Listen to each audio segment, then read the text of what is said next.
ये हटाया क्यों गया अब्दुल हफीज़ शेख साहब को? वजह अगर कारकर्दगी है तो फिर एक हफ्ते डेढ़ हफ्ते पहले तक वजीर आजम इतनी तारीफ क्यों कर रहे थे कमोका साहब उनकी? बिस्मिल्लाहिर्रहमानिर्रहीम। बहुत शुक्रिया आपका भाई, आपने मौका दिया है। तो बात ये है कि जहाँ तक मेरा नॉलेज है और जो मेरा उसके मुताबिक अब्दुल हफीज़ शेख साहब ने सेनेट का इलेक्शन हारने के बाद उनकी अपनी ख्वाहिश थी और वो कहते थे कि अखलाकी तौर पर अब मेरा वज़ारत ख़ज़ाना में रहना मुनासिब नहीं है। तो वो उस वक़्त से कह रहे थे और मेरा ये ख़्याल है कि उन्हीं की ख्वाहिश के ऊपर जो है वो उनको हटाया गया है। कोई ये जो बाकी के आसराइयाँ हैं इनमें कोई हकीकत नहीं है। कमोका साहब, शिबली फराज साहब ने तस्दीक की है, बताया कि चूँकि अवाम दोस्त पॉलिसियाँ बनवानी थी इसलिए हम्माद अज़हर साहब को लाया जा रहा है। तो इसका उनकी तस्दीक का मतलब लिया जाए कि जो पॉलिसियाँ थी हफीज़ शेख साहब की वो अवाम दोस्त नहीं थी?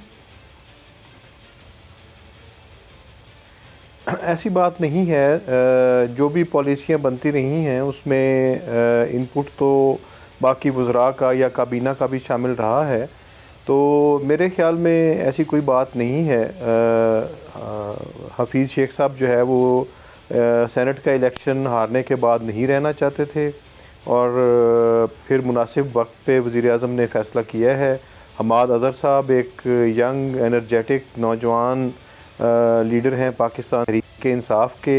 इकॉनमी के ऊपर भी उनकी गहरी नज़र है और इंशाअल्लाह ताला मैं उम्मीद करता हूं कि वो बेहतर तरीके से परफॉर्म करने।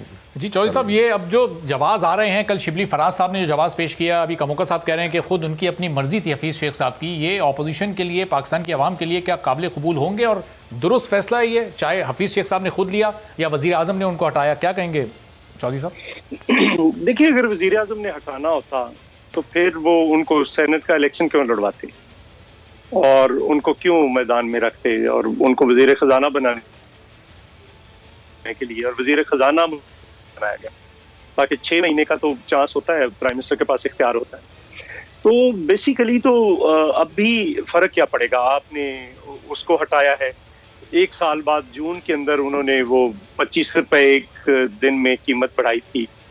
ऑयल का जो बुरान इस मुल्क में पैदा हुआ, जब सस्ता था, दुनिया कोई नहीं खरीद रही थी, तो उस वक्त आपने नहीं खरीदा। और गैस की भी यही सूरत हाल है, आपने उसको हटाकर एक और जो माफिया का ग्रुप है, इब्राज ग्रुप, आरिफ नकवी, आप सब सारी दुनिया जानती है, उनका जो नुमाइंदा है ताबिश गौर, अब उसको सारे चार्ज दे दिए और वो केस भुगत रहे हैं उधर। फिर कॉन्फ्लिक्ट ऑफ इंटरेस्ट की बड़ी तकरीरें करते थे इमरान खान। क्या हुआ कॉन्फ्लिक्ट ऑफ इंटरेस्ट का? इसको लगाया हुआ है, डेस्कॉन को ठेके मिल रहे हैं जो रज़ाक दाऊद की कंपनी है, ये अभी इसको हटा है। ये पावर ग्रुप का नुमाइंदा है जिसको पावर और पेट्रोलियम दोनों दे दिए हैं। फिर बाकी का भी देखें, कल 430 अरब रुपए का लोगों को टीका लगा है शुगर में, चीनी में, और आज चीनी का क्या बना? वो जो जिन लोगों के खिलाफ कार्रवाइयाँ हो रही थी, कभी कमीशन बन रहा था, कभी फोरेंसिक रिपोर्ट आ रही थी। इसी तरह से ये जो नदीम बाबर है, इसके खिलाफ होगा। आटे का क्या बना? जो 1000 अरब रुपए का स्कैंडल, उसका क्या बना? जो 500 गैस का जो स्कैंडल था, उसका क्या बना? वो इनका नहीं प्रॉब्लम। चौधरी साहब, इंटरनेट कनेक्शन की वजह से आपकी आवाज़ सही तौर पर नहीं आ पा रही। आपको दोबारा कनेक्ट करते हैं चौधरी साहब, ताकि आपकी आवाज़ सही तौर पर नाज़रीन तक पहुंच सके। तो फैजुल्लाह साहब, ये एक बड़ी लंबी चार्जशीट चौधरी साहब पेश कर रहे हैं। ये इतने सारे स्कैंडल्स गुजरे हैं। नदीम बाबर साहब को अगर हटाया तो बताया जाए कि जी वो गिल्टी थे, उन पर जुर्म साबित हुआ, तो फिर उनको सज़ा दी जाए। सिर्फ हटाने से तो काम नहीं चलेगा। आप लोग काबीना से किसी एक को हटाते हैं, चंद महीनों बाद उसको नई पोजीशन मिल जाती है, दोबारा काबीना में शामिल हो जाता है। तो ये सिलसिला कब तक चलेगा कमोका साहब?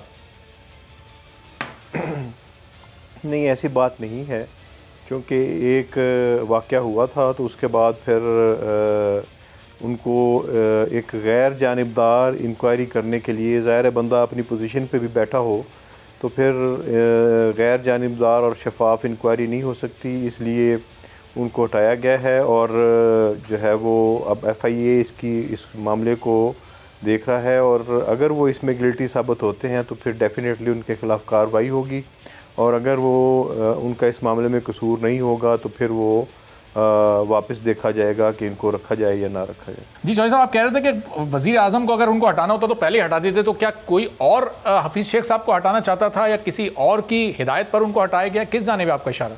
बेसिकली तो पहले पॉलिसी फेलियर है, जो 200 इकोनॉमिक हिटमैन कहते थे उसमें असद उमर को टॉप से, मतलब ये जाहिर था कि दो बंदों का पता था कि उन्होंने क्या बनना है।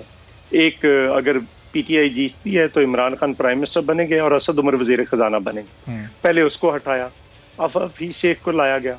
हफीज शेख देखिए इस वक्त जो प्राइस हाइक है वो किधर है, और मुझे पता है कि वो न्यू कॉन्स में से हैं, इकोनॉमी का जो स्कूल ऑफ थॉट है उसके न्यू कॉन्स की नुमाइंदगी करते हैं। न्यू कॉन्स तो वो हमेशा ये कहते हैं कि आप लोगों की जो आमदनियां है उसको काटते चले जाएं और उसके जरिए आप देखें लोगों की कुव्वत खरीद रहे ना रहे, इससे उनको कोई गरज नहीं होता। आपने बचतें करनी है, लोगों पे टैक्स लगाने हैं। दूसरा एक और स्कूल ऑफ थॉट है जो हमारा स्कूल ऑफ थॉट है, आप किसानों को पैसे दें, आप सब्सिडीज दें, आप तनख्वाहों में इजाफा करें, पेंशन में इजाफा करें, लोगों को पैसे दें, बेनजीर इनकम सपोर्ट प्रोग्राम जैसे प्रोग्राम शुरू करें। तो IMF का प्रेशर हम पे भी था, उन्होंने कहा बिजली की कीमतें बढ़ाएं, हमने इनकार कर दिया। तेल की कीमतें बढ़ाएं, $148 पर बैरल आलमी मार्केट में, हमने इनकार कर दिया। उन्होंने कहा कि आप BISP Benazir income support programme शुरू नहीं कर सकते, हमने किया। उन्होंने कहा जो किसानों को सब्सिडीज दी जा रही हैं वो खत्म करें, हमने कहा कि नहीं हो सकता पाकिस्तान जैसे मुल्क में। तो ये ऐसी चीजें हैं, अगर आप करना चाहें तो इसी हफीज शेख से 50% तनख्वाह में इजाफा करवाया था हमने, अब वो 10% करने के लिए तैयार नहीं था, तो वो तो एक रुकावट बन गया। ऐसा असल इससे भी बड़ा खतरा जो है वो है जो स्टेट बैंक का बिल आ गया है। अच्छा। वो देखिए, आप एक रियासत जो है उसका असल कंट्रोल सरमाए पे होता है, और स्टेट बैंक मींस रियासती बैंक। अगर आप अपने रियासती बैंक का कंट्रोल IMF के हवाले कर देंगे तो आपकी रियासत जो है वो कॉम्प्रोमाइज होगी। सब्सक्राइब करें और बेल दबाएं ताकि कोई खबर रह न जाए।